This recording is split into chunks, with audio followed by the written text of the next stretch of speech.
சென்னை தியாகராய நகரில் தீ விபத்திற்கு உள்ளான சென்னை சில்க்ஸ் கட்டடத்தை இடிக்கும் பணி நடைபெற்று வருகிறது. கள நிலவரத்தை செய்தியாளர் சுப்பிரமணியிடம் கேட்கலாம். சுப்பிரமணி, கட்டிடம் இடிக்கும் பணியானது நடந்து கொண்டிருக்கும் பொழுது 6 மற்றும் 7வது தளங்களில் தீ ஏற்பட்டதாக தகவல் வந்திருக்கிறது. நிலவரம் என்ன?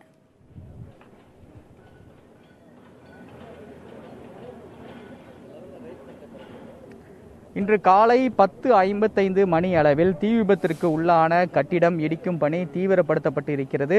இன்று காலை 1 மணி நேரம் முதல் கட்டமாக அந்த கட்டிடம் இடிக்கும் பணி நடந்தது. அதன் அடுத்த கட்டமாக அடுத்த பகுதிக்கு அதை உயரத்தை ஏற்ற வேண்டிய சூழ்நிலை இருந்தது. அதன் காரணமாக இன்னும் லாரிகளிலிருந்து வரவழைக்கப்பட்டிருந்த அந்த இடிபாடுகள் முழுவதுமாக நிரப்பப்பட்டு அந்த இடிக்கக்கூடிய அந்த ஜா கட்டர் என்ற மிஷினின் உயரத்தை ஏற்றுவதற்கான முயற்சியில் ஈடுபட்டார்கள். அது 1 மணி நேரம் நடந்தது. அதன் பிறகு மீண்டும் அந்த கட்டிடத்தின் அனைத்து பகுதிகளும் இடிப்பதற்கான பணியில் தீவிரமாக ஈடுபட்டார்கள். இதற்கிடையில் 7வது மற்றும் 6வது மாடிகளில் திடீரென தீ விபத்து ஏற்பட்டது. அதன் காரணமாக சிறிது நேரத்திற்கு அது நிறுத்தி வைக்கப்பட்டிருக்கிறது. இடிக்கும் பணி சிறிது நேரத்தில் நிறுத்தி வைக்கப்பட்டிருக்கிறது. இதன் பிறகு மீண்டும் இடிப்பதற்கான பணிகள் தொடங்கும் என்று அதிகாரிகள் தரப்பில் தெரிவிக்கப்பட்டிருக்கிறது. குறிப்பாக இந்த கட்டிடம் இடிப்பதையொட்டி இந்த பகுதி முழுவதுமாக தூசி படலமாக காட்சியளிக்கிறது என்றுதான் சொல்ல வேண்டும். ஏனென்றால் டி நகர் உஸ்மான் சாலை முழுவதுமாக தூசி படலமாக காட்சியளிக்கிறது. கட்டிடம் இடிப்பதையொட்டி ஒரு புறம் கரும்புகைகள் வெளியேறக்கூடிய புகை மண்டலமாக காட்சியளித்திருந்த இந்த உஸ்மான் சாலை தற்போது தூசி படலமாக காட்சியளிக்கிறது என்றுதான் சொல்ல வேண்டும். முன்னெச்சரிக்கை நடவடிக்கையாக மருத்துவ குழுவும் இங்கு தயார் நிலையில் இருக்கிறார்கள். அதே போல தீயணைப்பு துறையினரும் மீட்பு படை வீரர்களும் இங்கு தயார் நிலையில் இருக்கிறார்கள். இன்று காலை 1 மணி நேரம் இந்த கட்டிடம் இடிக்கும் பணி நடந்தது. அதன் பிறகு அந்த தூசி படலமாக காட்சியளிக்கக்கூடிய இடங்களில் மற்றும் தீயணைப்பு வீரர்கள் தண்ணீரை பீச்சி அடித்து அந்த தூசி படலத்தை கட்டுப்படுத்தும் முயற்சியில் அவர்கள் ஈடுபட்டார்கள். அதன் தொடர்ச்சியாக மற்றொரு முயற்சியாக காவல்துறையினர் அனைத்து பகுதிகளுக்கும் சென்று எச்சரிக்கை ஒலிபெருக்கி மூலமாக எச்சரிக்கையில் ஈடுபட்டார்கள். பொதுமக்கள் இந்த அபாயகரமான பகுதிக்கு யாரும் வர வேண்டாம், கட்டிடம் இடிக்கக்கூடிய சூழ்நிலை இருக்கும் காரணத்தினால் அவர்கள் அனைவருமே உறவினர் வீடுகளுக்கு தஞ்சமடையுங்கள் என்று காவல்துறை அறிவுறுத்தினார்கள். அதன் தொடர்ச்சியாக அனைத்து பகுதி முழுவதுமாக, அதாவது இந்த கட்டிடம் இடிக்கப்பட்ட பகுதி முழுவதுமாக இருக்கக்கூடிய 10க்கும் மேற்பட்ட தெருக்கள் முழுவதுமாக சென்று காவல்துறையினர் வீடுகளில் யாராவது இருக்கிறார்களா என்பதை கண்காணித்தார்கள். இது மட்டுமல்லாமல் இந்த உஸ்மான் சாலையில் 2வது நாளாக போக்குவரத்து நிறுத்தி வைக்கப்பட்டிருக்கிறது.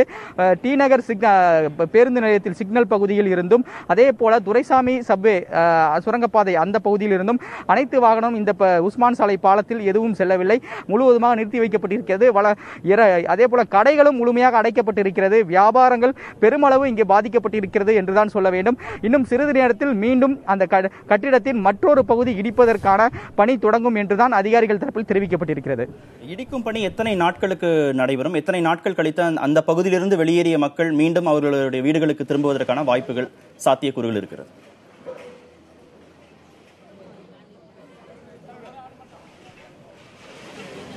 நிதி அமைச்சர் ஜெயக்குமார் செய்தியாளர்களின் சந்திப்பின் போது இந்த கட்டிடம் இடிக்கும் பணி 3 நாட்கள் நடைபெறும் என்று உத்தேசமாக அவர் தெரிவித்திருந்தார். ஆனால் தற்போது இந்த இடிக்கும் பணி முழுவதுமாக அனைத்து கட்டுப்பாடுகளுமே மாநகராட்சியின் கைக்குள் வந்திருக்கிறது என்றுதான் சொல்ல வேண்டும். இந்த கட்டிடம் இடிப்பதற்கான உத்தரவை மாநகராட்சி நேற்று வழங்கியது. அதன் தொடர்ச்சியாக அந்த கட்டிடத்தின் உரிமையாளர்கள் முதல் கட்டமாக 8,95,000 ரூபாய் முன்பணமாக இந்த கட்டிடத்தை இடிப்பதற்கான தொகையை மாநகராட்சி அவர்கள் கட்டியிருக்கிறார்கள். அதன் தொடர்ச்சியாக அந்த உத்தரவை மாநகராட்சி பிறப்பித்தது. தனியார் நிறுவனம் மூலமாக அந்த கட்டிடத்தை ஜா கட்டர் என்ற இயந்திரம் மூலமாக அதை இடிப்பதற்கான நடவடிக்கையில் அவர்கள் ஈடுபட்டுக் கொண்டிருக்கிறார்கள். ஏற்கனவே நேற்று அந்த கார் பார்க்கிங் பகுதியில் இருக்கக்கூடிய பகுதி முழுவதுமாக இடிபாடுகளை நிரப்பி அந்த ஜா கட்டர் மிஷினை மேலே ஏற்றி கட்டிடத்தை இடிப்பதற்கான பணி இன்று காலையில் தொடங்கியது.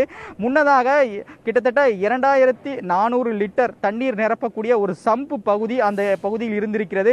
120 லாரிகள் கொண்டு அந்த சம்பை மூடுவதற்கான முயற்சி நேற்று முழுவதும் நடந்தது. அதனால்தான் நேற்று அந்த கட்டிடம் இடிப்பதற்கான பணி தொடங்கப்படவில்லை. அதன் பணி முழுவதுமாக இன்று காலையில் தான் முடிந்தது. அதன் தொடர்ச்சியாக 10:55 மணி அளவில் முதல் கட்டமாக இந்த கட்டிடம் பணி இடிப்பதற்கான தொடங்கியது.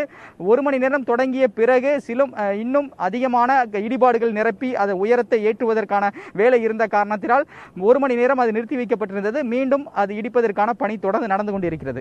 கட்டிடம் மிகவும் பாதுகாப்பான முறையிலேயே இடிக்கப்படுவதாக சொல்லப்பட்டாலும் அருகில் இருக்கக்கூடிய கடைகள், அதாவது அருகில் இருக்கக்கூடிய கட்டடங்கள் எல்லாம் என்ன முன்னெச்சரிக்கை நடவடிக்கை எடுத்திருக்கிறாங்க சுப்பிரமணியன்?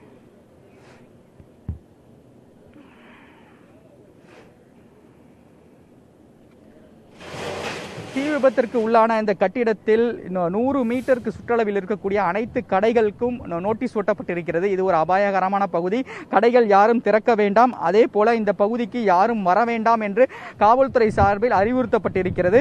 அதன் தொடர்ச்சியாக உஸ்மான் சாலையின் மேல் பகுதியிலும் அதே போல சர்வீஸ் சாலையில் இருக்கக்கூடிய சிறு கடைகள் முழுவதுமாக அனைத்து கடைகளும் அடைக்கப்பட்டிருக்கிறது. எந்த கடையும் இதுவரை திறக்கப்படவில்லை. அதே போல பொதுமக்களும் இந்த இடத்திற்கு யாரும் வர வேண்டாம் என்று காவல்துறையினர் அதிக அளவில் பாதுகாப்பு பணியில் ஈடுபட்டிருக்கிறார்கள். அதாவது மௌலிவாக்கம் கட்டிடம் இடிக்கப்படும் போது அந்த கட்டிடத்தின் 100 மீட்டர் தொலைவில் தான் பொதுமக்கள் நின்று அந்த கட்டிடம் இடிக்கப்படக்கூடிய காட்சிகளை நேரடியாக பார்த்தார்கள். ஆனால் இந்த கட்டிடம் இடிக்கப்படும் போது பொதுமக்கள் யாரையும் அதன் அருகில் அனுமதிக்கவில்லை.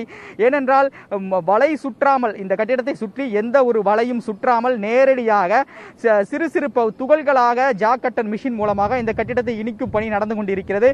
எந்த அசம்பாவித சம்பவம் நிகழாமல் தடுப்பதற்கான அனைத்து நடவடிக்கைகளும் காவல்துறையினர் எடுத்து வருகிறார்கள். அதனால் தான் பொதுமக்களை இந்த பகுதியில் அனுமதிக்காமல் காவல்துறையினர் தடுத்து வைத்திருக்கிறார்கள். தற்போதைய தகவல்களுக்கு நன்றி சுப்பிரமணி. தொடர்ந்து செய்தியாளர் விவேக் இருக்கிறார், அவரிடம் பேசலாம். விவேக், தற்போதைய கள நிலவரம் என்ன?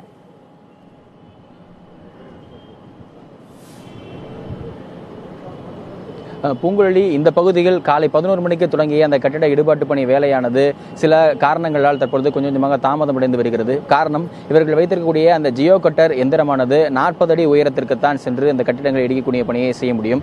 ஆனால் இந்த கட்டிடமானது கிட்டத்தட்ட 70 அடிக்கு மேலாக உயரமுடையதாக இருக்கிறது. இதற்காகத்தான் நேற்று திட்டமிட்டு அந்த மண் திட்டுகளை அமைக்க வேண்டும், ஏற்கனவே இருக்கக்கூடிய இடிபாட்டு கழிவுப் பொருட்களை கொண்டு வந்து அந்த மண் திட்டுகளை அமைக்க வேண்டும் என்ற பணியில் அவர்கள் ஈடுபட்டிருந்தார்கள்.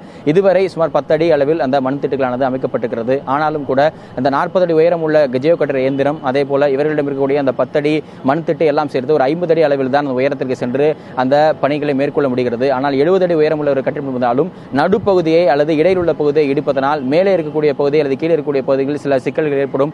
தொடர்ச்சியாக ஈடுபாட்டு பணிகள் இருக்கிற பொழுது கட்டிடம் விழுவதற்கான வாய்ப்பு இருக்கிறது என்பதனால் தற்பொழுது அந்த பணியை கொஞ்சம் கொஞ்சமாக செய்து கொண்டு வருகிறார்கள். அடுத்த கட்டமாக மணல் திட்டுகளை மேற்கொண்டு இன்னும் சில உயரத்துக்கு அமைத்து கிட்டத்தட்ட ஒரு 20 அடிக்கு மேலாக அமைத்து அந்த மேலே இருக்கக்கூடிய 7வது தளத்தை முதலில் இடிப்பதற்கான பணிகள் தொடங்கப்படும் என்று எதிர்பார்ப்பு நிலவுகிறது. தீயணைப்புத் துறையை பொறுத்தவரை தங்களுடைய பணிகள் பெரும்பாலானவை முடிந்துவிட்டது என்றும் இனி இடிபாட்டு பணிகள் தான் மேற்கொள்ளப்பட வேண்டி இருக்கிறது. ஆக இடிபாட்டு பணிகளுக்கான ஒத்துழைப்பை தான் தாங்கள் வழங்கிக் கொண்டிருக்கிறோம் என்று தெரிவித்திருக்கிறார்கள்.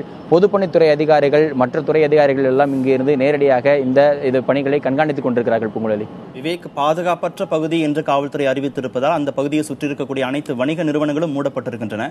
எவ்வளவு இழப்பு ஏற்பட்டிருப்பதாக வணிகர்கள் தரப்பில் சொல்றாங்க. எப்போது அவர்கள் மீண்டும் கடைகளை திறப்பதற்கான வாய்ப்புகள் இருக்கிறது?